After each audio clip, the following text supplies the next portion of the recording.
Good morning, everybody. Welcome in to the Week 15 edition of the SuperDraft Sunday Study, presented to you by FTNDaily.com. My name is Zac Graham, aka Kawaisenberg DFS, and I'm here as I am always every Sunday at 11 a.m. Eastern with my good buddy Vlad Sedler, who's actually back from a 2-week hiatus. So, Vlad, it's great to see you. How you been, man? I've been great. 2-week hiatus from the United States, but not a 2-week hiatus from FTN, and prepping for baseball and going to finish the football season strong here with you here.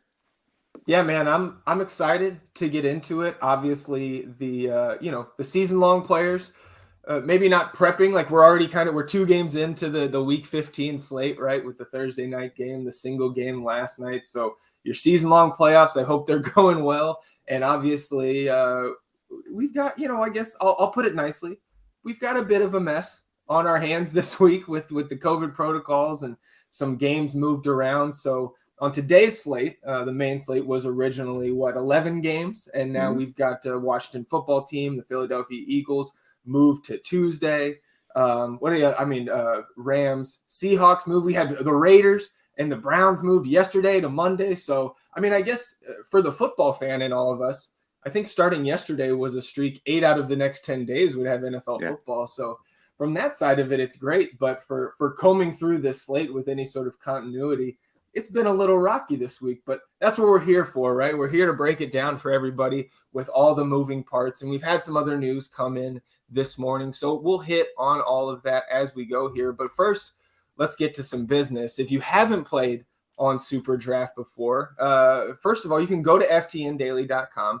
We've got a comprehensive site review there, so you can kind of read through, get a little bit of a baseline of what the differences are on a site like SuperDraft compared to maybe some sites you're more familiar with. We're dealing with a multiplier structure on SuperDraft rather than that typical salary cap structure. I think is a little more prevalent in the industry. So that's the main difference for your main multiplier. We'll get into the multipliers here in a minute, but Vlad, we also know that SuperDraft has multiple game modes, and one being Super 15, which we have talked about each week on this stream.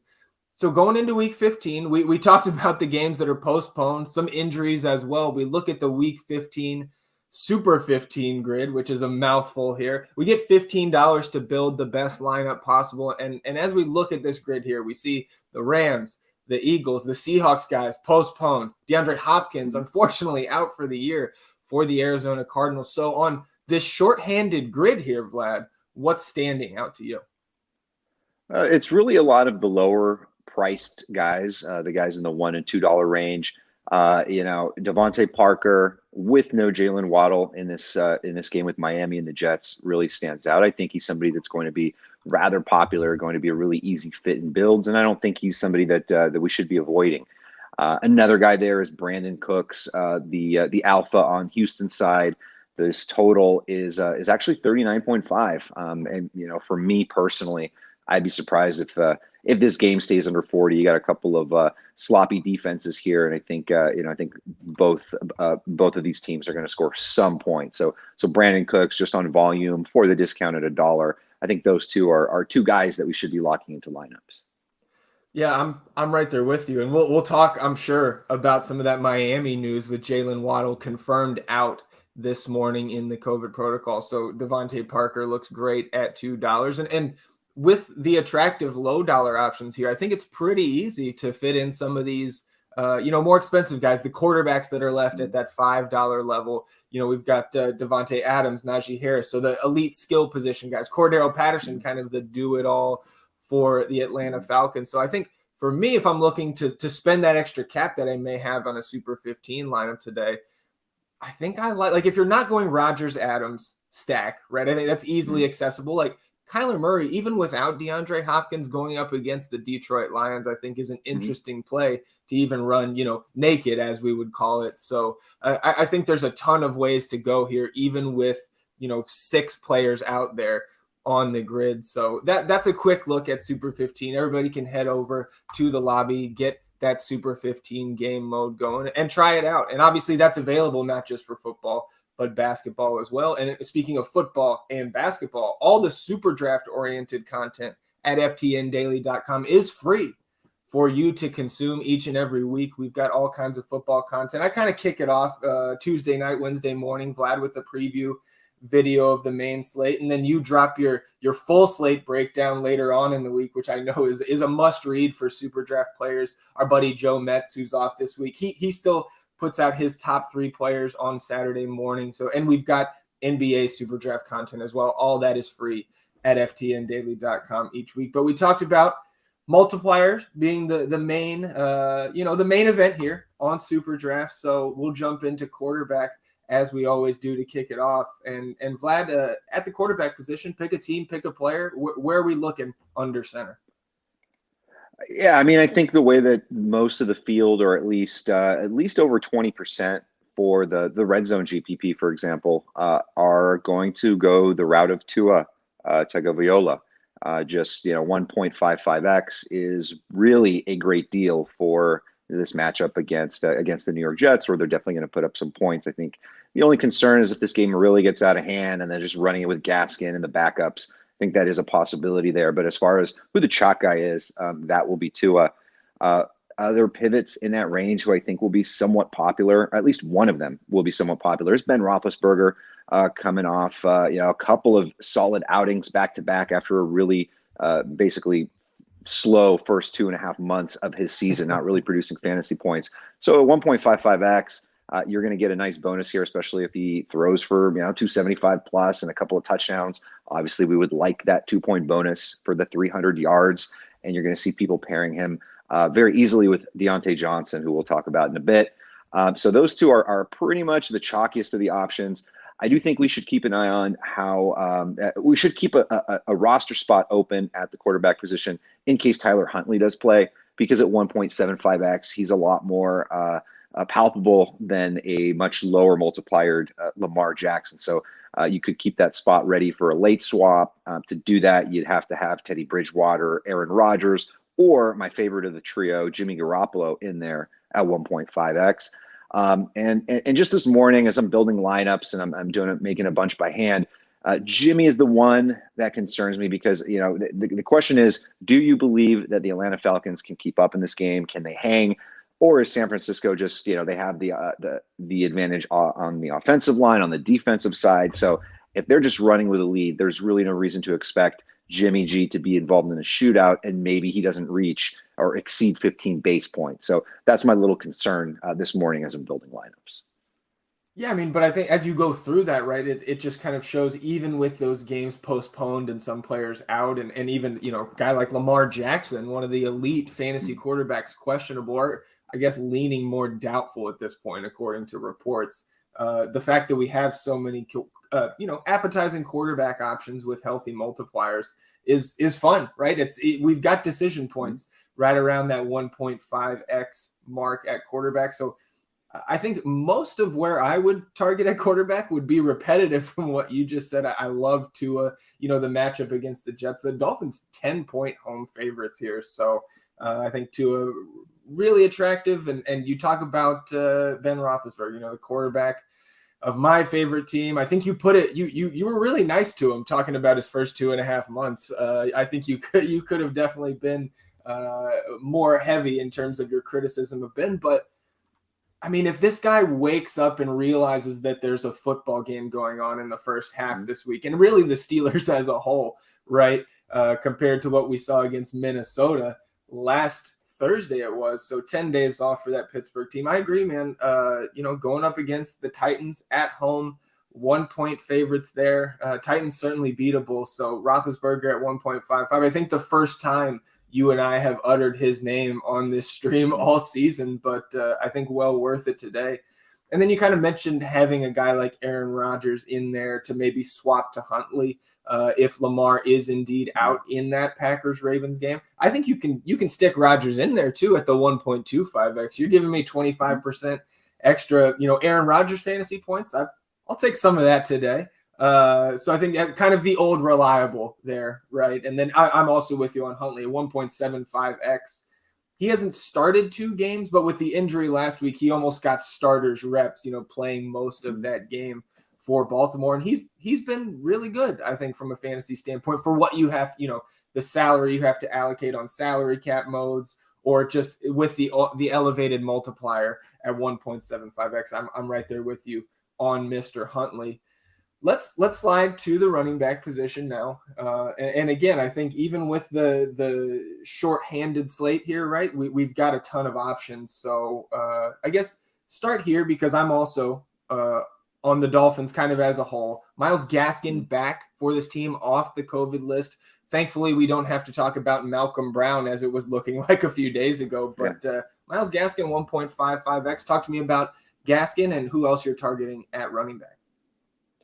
Yeah, I mean, I think it's pretty evident, even if you don't get roster percentages here or on that. I think most people can figure out that between Myles Gaskin and James Robinson, those are going to be pretty much your two most popular plays basically across the site. And I mean, hey, both could absolutely smash, and if they do at those multipliers, you're going to get a nice, fantastic performances and have them in the optimal. But there's also the possibility of they don't get in the end zone, or Houston takes off to a lead and then Jacksonville has to throw it and James Robinson falls short.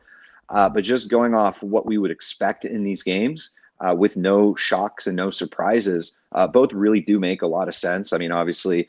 With Myles Gaskin there. The last time they played the Jets, it was his season high in carries and touches, scored a touchdown there. So it could be a multiple touchdown outing for him. And at 1.55, it's just a fantastic little bonus there. So I'll be in with him and going to have him on, Max and the Gunslinger, those four entries. I'm going to have him in at least two of those. Same thing with James Robinson. I don't want to go 100% in on James Robinson because it's football and anything can happen. But, you're going to see 50+% in the Gunslinger on him, probably 35, 40+ in the red zone. So for lineups that don't have him, if he does not, have that smash performance and other guys outperform him, he's not going to land in the optimal. But the matchup is fantastic. We saw what Rashad Penny did to this Houston run defense last week. And so, makes a lot of sense to have both, but I think you sort of need a mix and match, especially if you are multi-entering. Yeah, that makes sense to me. And before we continue with running back, I don't want to leave our guy T Panthers hanging out to dry. If anybody's watching YouTube, Twitter, in the FTN Daily NFL Premium Discord, we're taking all questions related to SuperDraft here. So going back real quick to the quarterback position. T Panthers, one of our regulars here, says, do we like Trevor Lawrence at all? 1.5x in the large field tournaments today. Like, new coach, right? Urban Meyer out of there, right? So you've got Trevor Lawrence, 1.5x. We'll get to wide receivers, but he's also asking pair Trevor Lawrence with maybe Marvin Jones, who's 1.7x. How do you feel about that? I have a few of those lineups in my builds in the red zone. I do think that's a way to go today. I don't think it's going to be the optimal. I don't think all of a sudden Urban Meyer leaving is going to cure all their ills and they're just going to have this explosive game. These are two pretty not so good teams, but I do like the narrative with Marvin Jones. I do like the multiplier on him 1.7. That pairing, if they connect for a touchdown and Marvin gets 80+ yards or even 100 and gets the bonus, that could work. It could end up in the optimal. If I'm building 3 lineups total, I don't know if I'd go there, but anything more than that, I think it would be a wise idea. On a slate like this, on only a 9-gamer where there's a potential for a lot of blowouts, this might be one of the closer matchups. I think there's a good reason to play Trevor Lawrence today. Yeah, I mean, I think we've seen in the past, and this is not any kind of science. I don't have all the new coach data, kind of team getting more juice when they get somebody out of there who just, clearly lost the locker room, I think maybe months ago. So with those elevated multipliers, I'm with you. I think that's an interesting way to go. And I think Marvin Jones would certainly help some of my season-long teams this week in the playoffs with how shorthanded I am. So that would be great. Appreciate the question, T Panthers. So going back to running back, I'm right there with you. Myles Gaskin, talked about him. James Robinson at the 1.3x for this Jaguars team that we just talked about. But somebody that I've been on from the start of the week, and it pains me to say, Vlad, and I also I'm surprised that I'm saying this guy's name, but D'Onta Foreman. Right, for the Tennessee Titans, has clearly emerged as the lead back, kind of the Derrick Henry replacement. I mean, you can't replace Derrick Henry, right? But they're trying to do their best. And Foreman's been out there running hard to some success. And it's really about the matchup here for me. Pittsburgh's been getting gashed on the ground. And maybe that's even putting it too nicely. Like 242 rushing yards to Minnesota last week, 198 the week before to the Bengals, 159 to the Chargers. Then going back over a month ago, 229 yards to the Detroit Lions in that tie. So at 1.6x, Foreman's kind of attractive to me here because, like, Tennessee, they've got Julio back, but no A.J. Brown, no Derrick Henry. Obviously, this is a team that I think is going to try to control the clock on the road in Pittsburgh today. And D'Onta Foreman is probably how they're going to do it. So 1.6x, I think that's an interesting tournament play. He wouldn't be, in my cash lineup, but certainly not my first lineup today. But at 1.6x, I think that's kind of a little sneaky play. And then on the other side, if you want a Najee Harris at 1.1x, I'm all for it, right? You're going to get that high floor. He's utilized. I mean, if he gets less than 20 opportunities today, I would be surprised. So I also like my guy Najee at 1.1x. So anybody else at running back that you're looking at before we move to wide receiver? Yeah, the one guy that wasn't in my article that I've kind of come around on only because a couple of our sharp colleagues at FTN, Two Gun and Kevin Adams, are both in on Devonta Freeman, and it does make a lot of sense, and especially if Tyler Huntley's there. And the fact that this is probably going to be a slow-paced game with a lot of running is Devonta Freeman. Running back 1.4x for the Baltimore Ravens. You get some late game exposure that is not San Francisco. Of course, I think we want to have some San Francisco 49ers in our lineup. But Devonta Freeman is definitely intriguing there. 18 plus base points in 2 of his last 3. Latavius Murray got that lucky touchdown, just 1 yard last week. Freeman, I think, might get some solid red zone opportunities. And that defense of Green Bay is somewhat of a run funnel. And then, I'm with you on Foreman. I absolutely like that play. The one thing I did guarantee was a Jeff Wilson touchdown. And Jeff Wilson, 1.55x. Of course, that means I'm not guaranteeing you more than 10 base points. That's probably 40 yards and a touchdown. Anything beyond that is gravy. If he hits 15 base points at 1.55, you're looking at him potentially being there in the optimal. Obviously, we haven't seen that come to fruition when Elijah Mitchell's been out the last few weeks. Wilson just, it's been Debo, or the games become shootouts, and so then it's Ayuk game or Kittle, 2 monsters 2 weeks in a row. This one lines up a little bit differently, where I think there's going to be a lot of running with San Francisco carrying the lead. And for that reason, I think Jeff Wilson, definitely not a cash game play. Definitely a lot of concern, especially because he's not really catching passes and not adding points in that fashion. But a touchdown, I guarantee it's happening today. I love it, man. And again, I'll interject my own season-long teams. I have Jeff Wilson starting for Eli Mitchell in a couple leagues, so I would love a Jeff Wilson touchdown. One question here before we move on, and I'll say, first, you talked about Freeman for the Ravens. If Two Gun and the Magic Sports Guy talk about him, I think it's a great, week over week, you've had good success tailing those two guys over the years. So definitely a good idea. But our guy, Charlie, chiming in again. Good to see you, Charlie. He's asking, what about Cordero Patterson, right? Really reliable. Still got a little bit of an elevated multiplier. Big part of the Falcons offense, but the matchup against the Niners, is that somewhere we can go today? Yeah, I'm doing some secondary correlations in games where I'm not running with Jimmy G stacks, and that's just pretty much going with like Debo and Cordero Patterson, Ayuk and Patterson. I believe that the way that most people are going to get exposure to the Atlanta Falcons is going to be with Russell Gage, and that's because he's 1.7x, and that big reception early in the game last week. He had 100 plus yards the week prior. So that is the way that a lot of people are going to go. I don't see that many people going back to Kyle Pitts. But of the 3, it really is Cordero Patterson that I wish his multiplier was a little bit closer to Russell Gage to be able to gauge that situation better. But he's just a beast. Even though it's San Francisco has been gashed in the past in certain games, and he's just kind of used it as that Swiss Army knife. I can definitely see him getting there in the end zone and being a top 5 running back play. So I'm not opposed to it. I'm going to have some myself. Well, there you go, Charlie. Appreciate you tuning in as always. So let's shift to the wide receiver position. You talked about Jeff Wilson in that 49ers offense, but Deebo Samuel's kind of been the lead back for this team lately, right? A bunch of carries and had some great success. Maybe he'll pick up that dual position eligibility at some point. I don't know, but Deebo Samuel's sitting at 1.15x. How do you feel about him in that same matchup against the Falcons?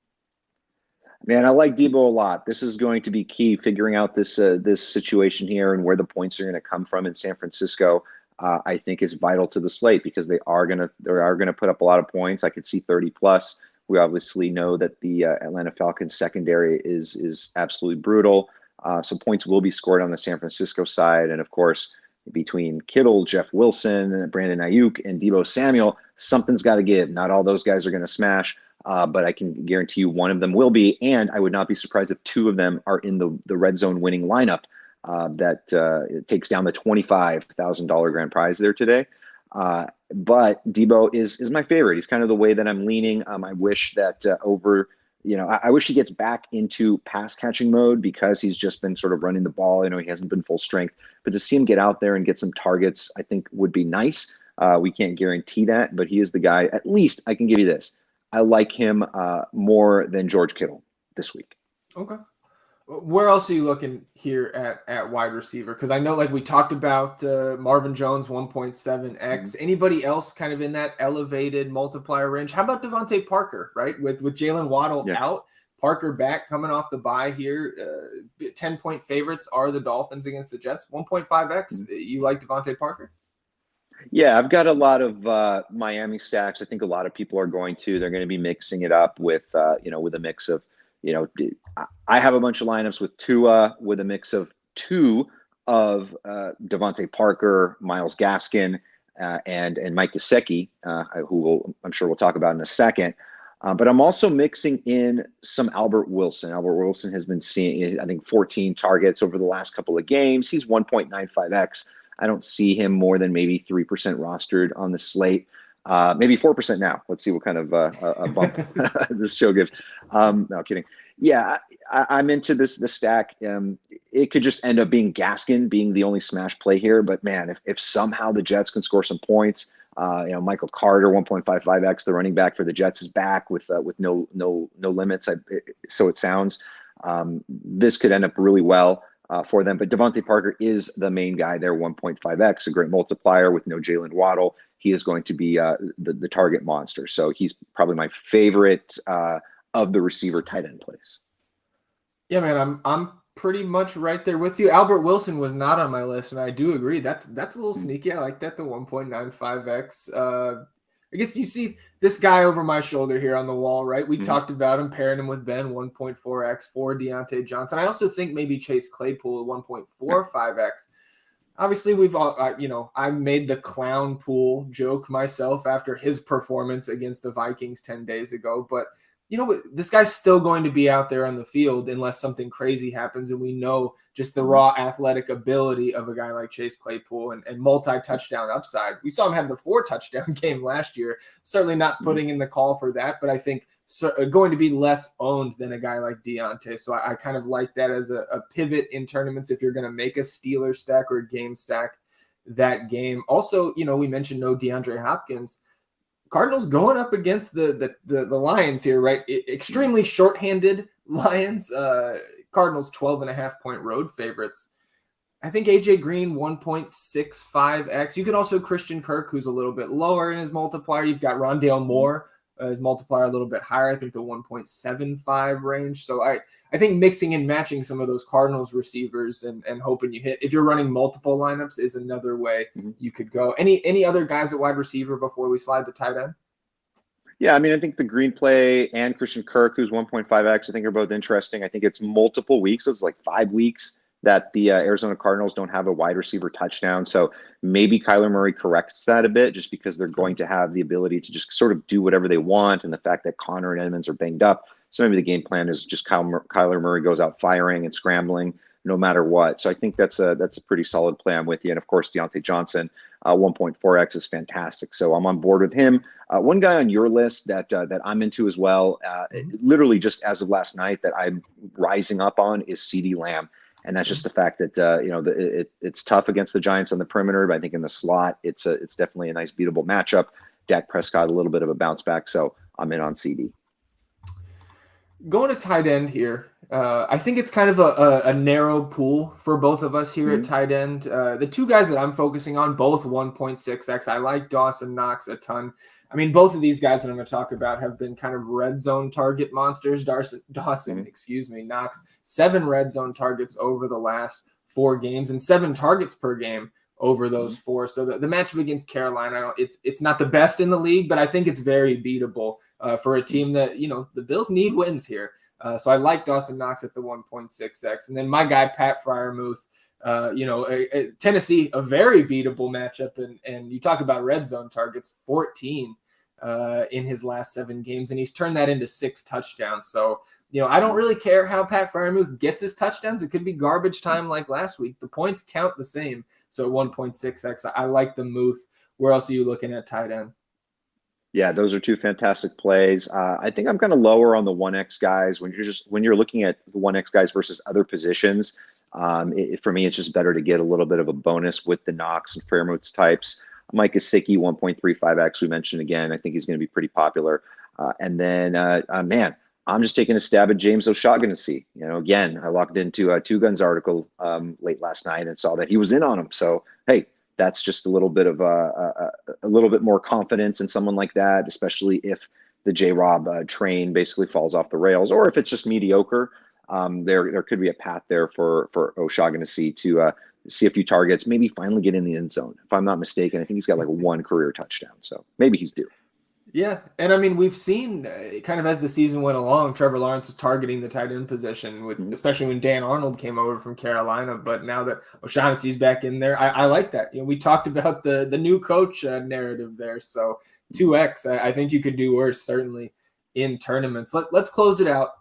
Top stacks here. Here in week 15, I know it's a narrower pool now, but where are we looking for our top stacks, Vlad? Yeah, I think the most popular ones, and the one if you're just going with the grain, it's just mixing it up on the Dolphins side with Tua, and then you're just mixing in those guys that I had mentioned previously. Can even mix in the running back, Myles Gaskin, because he'll catch some passes. I think 49ers, if you think Atlanta can hang, I think the 49ers stack makes a lot of sense. Make sure you get Debo in there, get one of Pitt's, Cordell Patterson or Gage, maybe possibly even 2 if you're going full game stack. Pittsburgh and Tennessee is another one. It is the game with the closest spread. And then, of course, on the Tennessee side, you can go with D'Onta Foreman at 1.6 or Julio Jones at 1.45x, who's got to wake up at some point, right? So that's where I'm at on the main stacks. Other than that, I'm just getting silly with some Trevor Lawrence ones, some Aaron Rodgers and Devontae Adams, and just really just playing around and having some fun. Season's almost over. Yeah, absolutely. And with the shorter slate, only 9 games here, you have to get a little bit different in tournaments, go off the board. So I like all of those. And I think you kind of mentioned where I was, those Dolphin stacks. And then I think kind of all reliable, right? The Aaron Rodgers, Devontae Adams. I don't know how much people are actually going to get there today. And I think it's a fine matchup against the Ravens, who have not been the same type of stellar defense that we've been used to over, the last decade plus there in Baltimore. So I guess that's going to do it for us, man. Our half hour is up here. So we appreciate everybody tuning in. Again, that red zone, man, 25K to first, 100K prize pool, less than half full in the SuperDraft lobby. So with some overlay brewing there, if you're not signed up yet for SuperDraft, I don't know what you're waiting for. You can go over there. You can use the promo code FTN, and on any deposit of $100 or more, SuperDraft is going to give you $100 in bonus funds. So, and even if you are signed up and you're not registered in these contests yet, again, the overlay's there. I mean, we're 2,200 entries out of 5,700 in that red zone contest. So get over there. Make sure you tune in as well to all the SuperDraft oriented content every week here at FTN Daily. It's all free for you to consume, and then culminates here on Sunday morning on the Sunday Study. So, Vlad, I appreciate you hanging out with me for this half hour. As always fun, and appreciate everybody tuning in this week. So as always, good luck in your contest. Let's keep our fingers crossed for no late COVID scratches. We'll knock on wood too. And we'll see you guys here next week, same time, 11 a.m. Eastern on the SuperDraft Sunday Study. Goodbye.